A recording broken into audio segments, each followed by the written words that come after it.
Welcome, I'm Pen, and in this tutorial, we're going to be animating a little sci-fi dude, but this time we're doing it on the iPad in an app called Pixquare. If you're not familiar with Pixquare, it is an awesome program only on iOS, and today we're going to showcase what it can do. So the main focus is the animation tutorial using Pixquare, but I'll quickly go over some of the little things. At the top here, you got your pen, eraser, line tool, circle, magic wand, paint bucket, eyedropper, all that good stuff. On the left, you got your size. You can scroll up and have big, undo, and then you got your opacity as well, where you can do different opacity, and then you got your undo buttons. And over on the right, this is the most important one for us right now, is we have the timeline for animation. And what I like to do is drag it out, make it long so we can see our frames. If you grab these 6 little squares, you drag it down. You can set this up in the settings to always be on the bottom, but sometimes I like it on the right if I'm just sketching or whatnot, so I keep it on the right. And you can see we have our layers here, and to add a new layer, you can add using the square and the plus. And if you want to duplicate the layer, you can use the third one here and it will make a duplicated layer. Just gonna erase that. And then we also have our frames.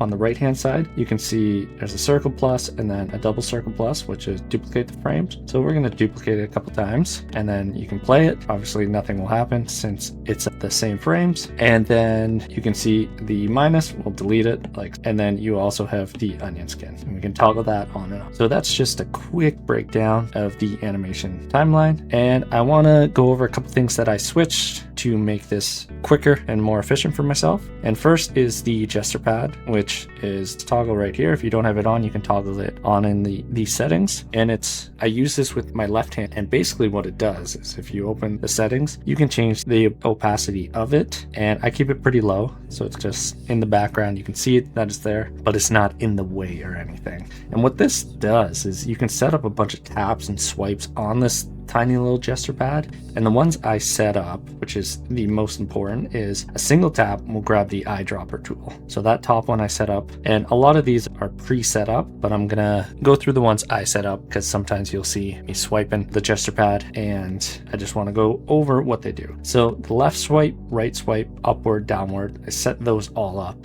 and left and right go to the next frame and the previous frame. Upward swipe and downward, they will switch the layer, one higher and one lower.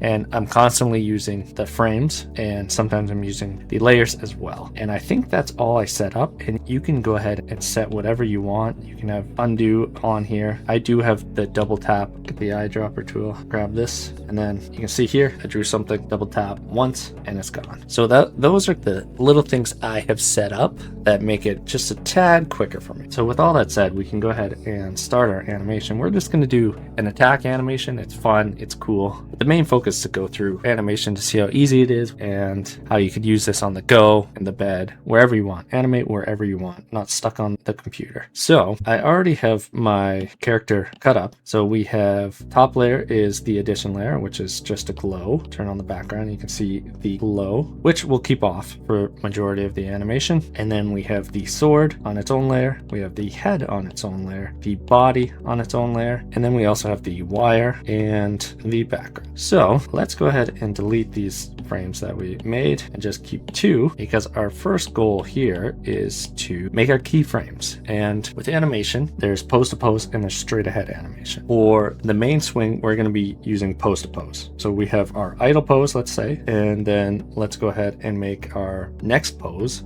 which is the character right after he swings. He's going to be facing the other way, sword's going to be behind him, and then there will be VFX for the swing. So that's the pose we're going to aim for on frame 2 right now. So let's go ahead and flip this character so he's looking the other way and not looking at us. So easy thing we can start off is eyedropper tool and color in his eye. Easy peasy. Another thing we can do is go on the wire tool, and we're gonna double click the frame here and go Z index, and we're gonna bump it up. May as well bump it pretty far, and then we're gonna grab it with the magic wand and we're gonna move it, moving the wire, and we're gonna keep it here. We can also flip it this way, maybe that makes more sense, and drag it a little more, position it and then we can deselect it. That might not be the best spot, so let's move it one down. I think I'm happy with that. And now lastly, second to last, let's move the sword. And we're going to do the same thing by moving the Z index down, but if we go -1, it's going to go below the background. So let's move the background Z index to 5, and we'll also do the body. We'll move it up 1 so the sword can be -1 and be behind the body. So let's go ahead and grab the sword, do a big grab, make sure we grab it all, and now we have it all.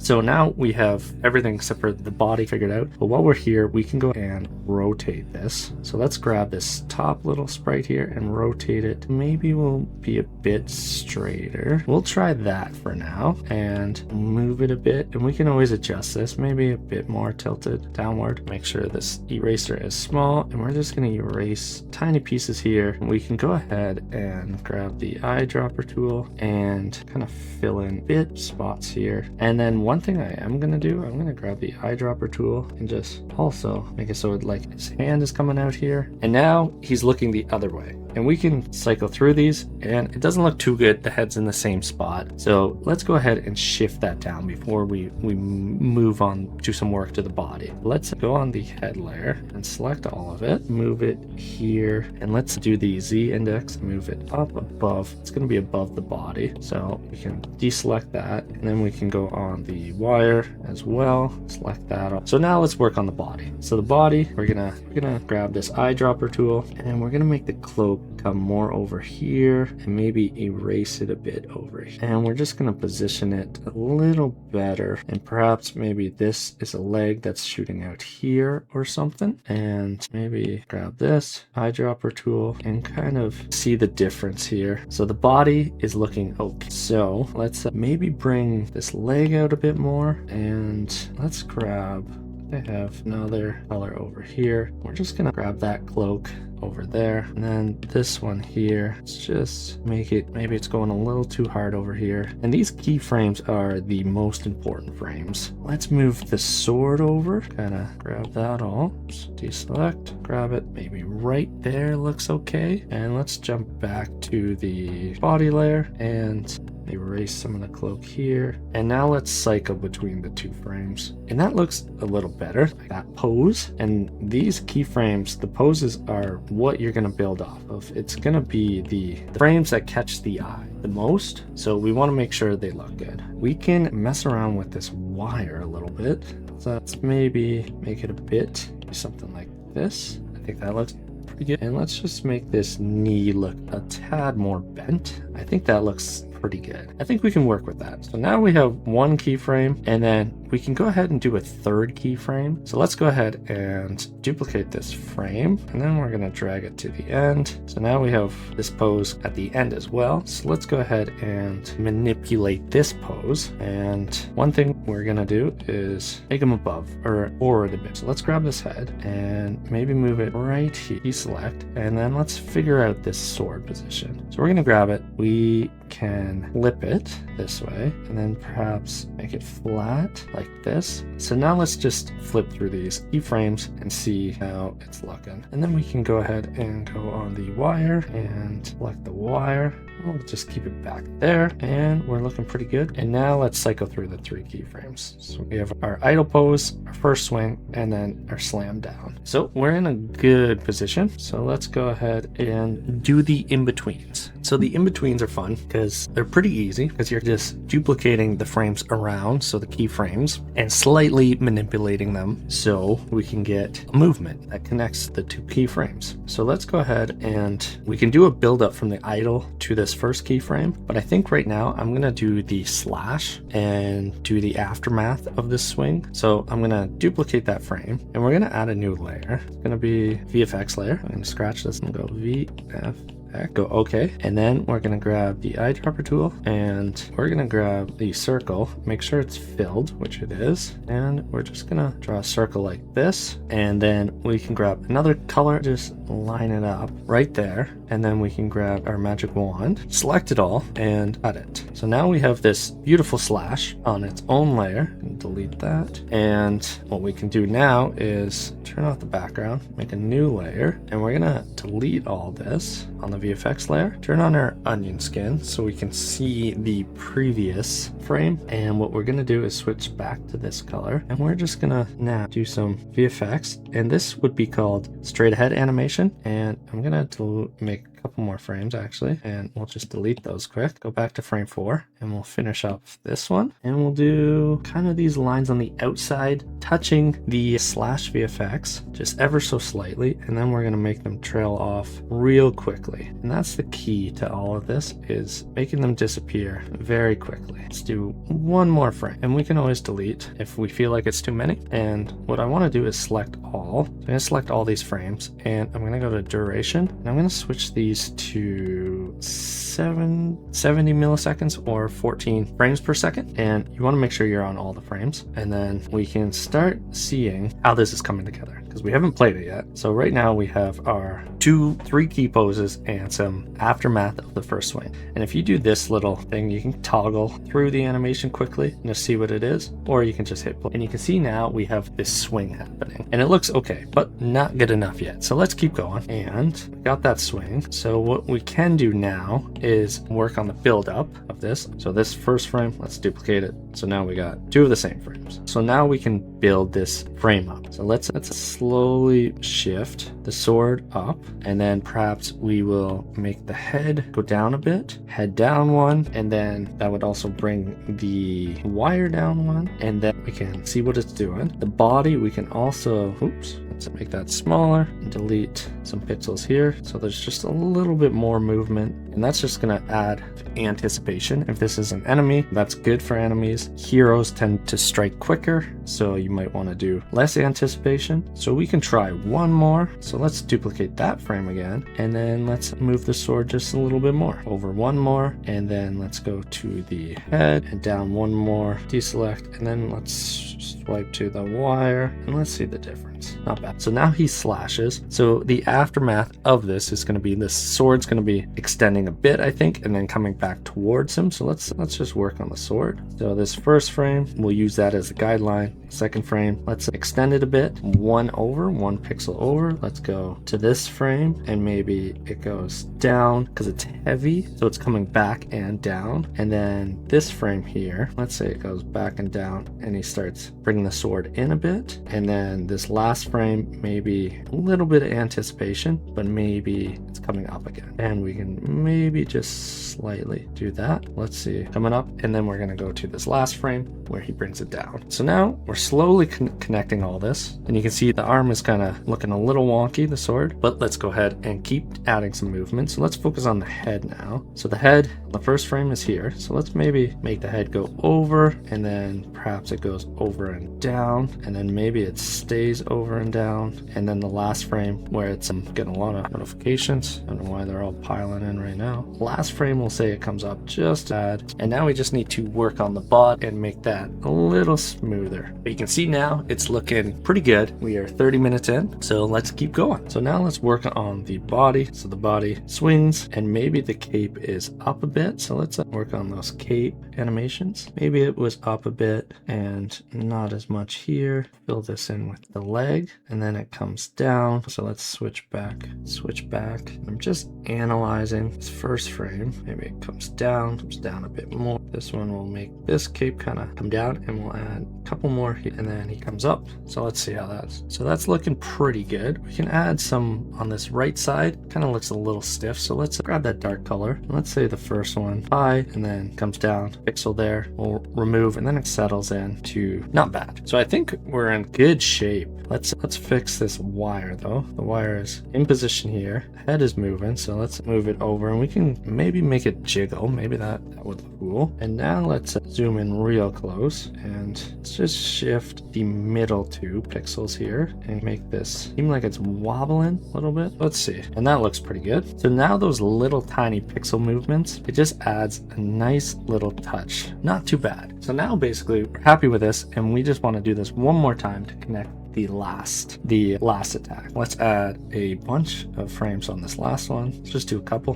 4. So now let's go to the VFX layer and we'll make sure we're on this pink again. We'll add another circle because we're going to be going from here, this tip of the sword, to this tip of the sword. So let's add a circle here, and then we'll do the same thing with the red color. Try to add something. Maybe that would work. Let's try it. So magic wand tool, select that, and then let's cut it, and then let's erase some here. Let's try just moving it. Make the VFX quick, frame by frame here. And again, just on the outside, I'm going to make some lines.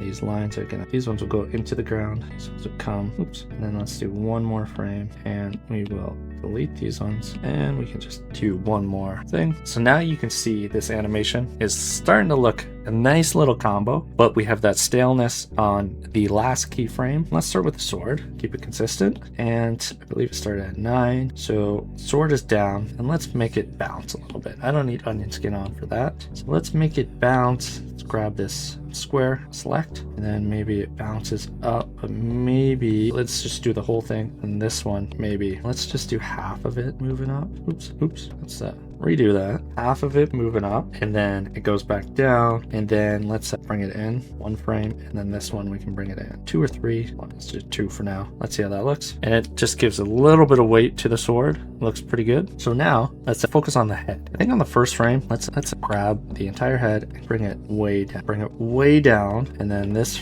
frame here, the next frame, let's bring it up, but not over like that. Bring it up, and then it settles back into that position. And we see here, we can see a little bit of where the foot might extend. So let's go ahead and go on the body layer and just add maybe a foot here. We're not going to see it, but it's there. And I think it's more than 1 frame. Yep. So let's go ahead and add it again. It's right here. We'll delete this one, and then we're not going to see it in these ones because it's going to be covered. So that foot just gives it a little more. And this is, again, very passable, but we can do more. Let's finish up the cape and then tie this together, and then I'll go over how to export with Pixquare. Let's do the cape quick. It's the cape again. Let's erase. Make sure you're on the right layer. That happens regardless of the program, really. So have a poof up bit, maybe so. Grab that, and then it comes down. That might be okay. Maybe we'll add a couple more here.